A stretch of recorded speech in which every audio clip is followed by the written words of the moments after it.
तो बड़ी खबर आपको बता दें, जी मध्य प्रदेश छत्तीसगढ़ की खबर का बड़ा असर हुआ है। शराब दुकानें बढ़ाने वाला आदेश तत्काल प्रभाव से रद्द कर दिया गया है। ग्वालियर आबकारी कमिश्नर ने कलेक्टर से प्रस्ताव मांगे थे। ये प्रस्ताव थे शराब दुकानों को बढ़ाने को लेकर। हालांकि आपको बता दें कि सीएम शिवराज सिंह चौहान और आबकारी अधिकारी ने इस बात से इनकार किया था कि मध्य प्रदेश में शराब दुकानों को बढ़ाया जाएगा। हालांकि गृह मंत्री नरोत्तम मिश्रा इस बात पर कायम थे कि अगर जो नकली शराब है उससे लोगों को बचाना है तो शराब की दुकानों को बढ़ाना होगा, 20% शराब की दुकानों को बढ़ाना होगा। लेकिन इस बीच आबकारी अधिकारी ने भी जो प्रस्ताव है वो मांगे थे दुकानों को बढ़ाने को लेकर। जी मध्य प्रदेश छत्तीसगढ़ ने लगातार इस खबर को प्रमुखता से भी दिखाया था, प्रवक्ताओं से बात की थी और नेताओं तक, मंत्रियों तक इस बात को पहुंचाया था। लेकिन अब देखिए, जो प्रस्ताव मांगा गया था उसको तत्काल प्रभाव से रद्द कर दिया गया है, खारिज कर दिया गया है। शराब दुकान बढ़ाने वाला आदेश तत्काल प्रभाव से रद्द कर दिया गया है। हालांकि इस बात पर गृह मंत्री नरोत्तम मिश्रा लगातार कायम है। ज्यादा जानकारी के साथ जी मध्य प्रदेश छत्तीसगढ़ के एसोसिएट एडिटर हरीश दिवेकर जी हमारे साथ जुड़ गए हैं। हरीश जी, सुबह से हम इस बात को बता रहे हैं, सवाल पूछ रहे हैं कि आखिर बयानों में मतभेद क्यों हो रहे हैं, और दूसरी तरफ ग्वालियर में आबकारी अधिकारी जो प्रस्ताव है वो भी मांग लेते हैं। अब इसका असर हुआ है और इस प्रस्ताव को खारिज कर दिया है। ये देखिए, इसकी शुरुआत होती है गृह मंत्री नरोत्तम मिश्रा से। वो एक बयान देते हैं मीडिया में कि आपकी अमानत जो मुरैना में जहरीली शराब का मामला सामने आया, इसे रोकने के लिए, अमानत शराब को रोकने के लिए मध्य प्रदेश में शराब की दुकानें बढ़ाई जाएंगी। और वो दूसरे राज्यों को उदाहरण भी देते हैं कि जनसंख्या के हिसाब से मध्य प्रदेश शराब की दुकानें कम है। मामला मचता है, विपक्ष हमला करता है, विपक्ष याद दिलाता है मुख्यमंत्री शिवराज सिंह चौहान को वो पुराना बयान जिसमें उन्होंने कहा था कि मध्य प्रदेश में किसी कीमत पे कोई शराब की दुकान नहीं बढ़ेगी।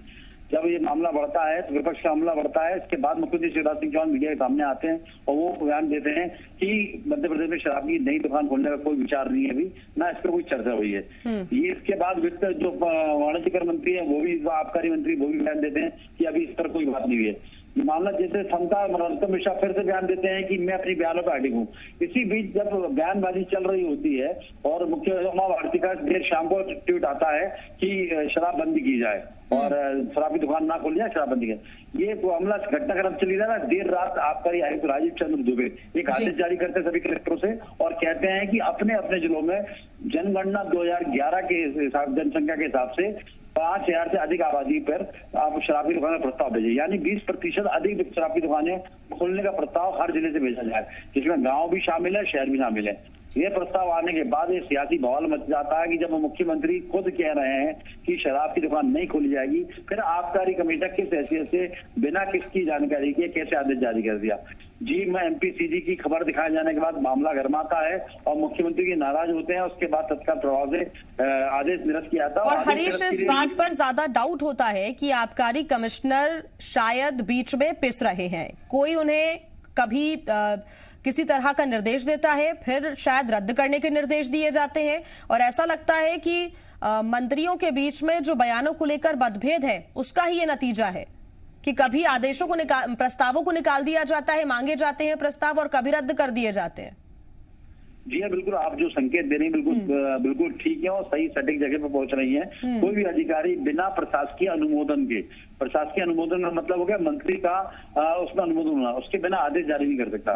तो इस तरह के आदेश जारी होते हैं, सरकार से भी अभिमत लिया जाता है, यानी प्रमुख सचिव वाणिज्य कर का इन्वॉल्व होना, इन सब कड़ी का इन्वॉल्व होना, तभी आयुक्त आदेश भेजते हैं आगे। और इन सब के बावजूद अगर जब मुख्यमंत्री मना कर रहे हैं और यदि अफसरशाही अपने मन से भेज रही है, इंटरनल बात की जाए, तो भी बड़ी चौंकाने वाली बात है, हैरान करने वाली। हरीश जी, एक और संकेत और देना चाहेंगे। संकेत ये भी शायद मिल रहे हैं कि मंत्रियों के बयानों के बीच मतभेद तो नजर आ रहा है, खुले तौर पर नजर आ रहा है और सभी दर्शक भी देख रहे हैं। संकेत ये भी जाता है कि, और संदेश भी ये जाता है जनता के बीच कि या तो गृह मंत्री और मुख्यमंत्री या फिर आबकारी मंत्री के बीच में चर्चा नहीं हो रही है इस बात को लेकर, और बिना चर्चा के ही अधिकारियों को निर्देशित कर दिया जा रहा है। ये एक बड़ी असहमति है मंत्रियों के बीच।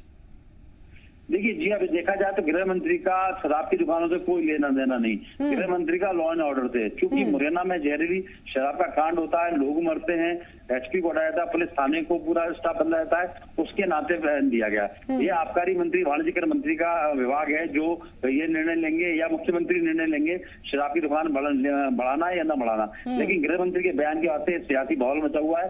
मजेदार बात है कि विपक्ष को जो हमलावर होना चाहिए उससे ज्यादा हमले आपस में ही हो रहे हैं। हालांकि गृह मंत्री नरोत्तम मिश्रा ने साफ कहा कि हमारा और सीएम का कोई मतभेद नहीं है, मैं अपनी बात रख रहा हूं, अभिव्यक्ति की स्वतंत्रता है, उसी तरह बात रखी गई है। और मजेदार बात यह है कि आज उमा भारती ने इसको लेकर पत्रकार वार्ता ली और उन्होंने ऐलान किया कि वो अभियान करेंगे, जन जागरण निकालेंगी शराबबंदी के लिए। मतलब ये अजीब सी बात है, अपनी सरकार के खिलाफ जो बंद कमरे में बैठ के बात मनवाई जा सकती थी, पूर्व मुख्यमंत्री का सड़क पर उतरेंगी, शराबबंदी के लिए उतरेंगी, तो ये कहीं ना कहीं कोई सियासी संकेत है जो अंदर के अंदर खाने के अंदर कोई बवाल है जो बाहर निकल के आ रहा है। उसका बिल्कुल हरीश जी, 2 मंत्री, मुख्यमंत्री और एक दिग्गज नेता पूर्व मुख्यमंत्री उमा भारती, सभी की बातें बहुत अलग अलग नजर आती है। यही वजह है कि असमंजस लगातार बना हुआ है और इसी असमंजस के तहत पहले आबकारी कमिश्नर प्रस्ताव मांगते हैं और अब उस प्रस्ताव को तत्काल प्रभाव से रद्द भी कर दिया जाता है।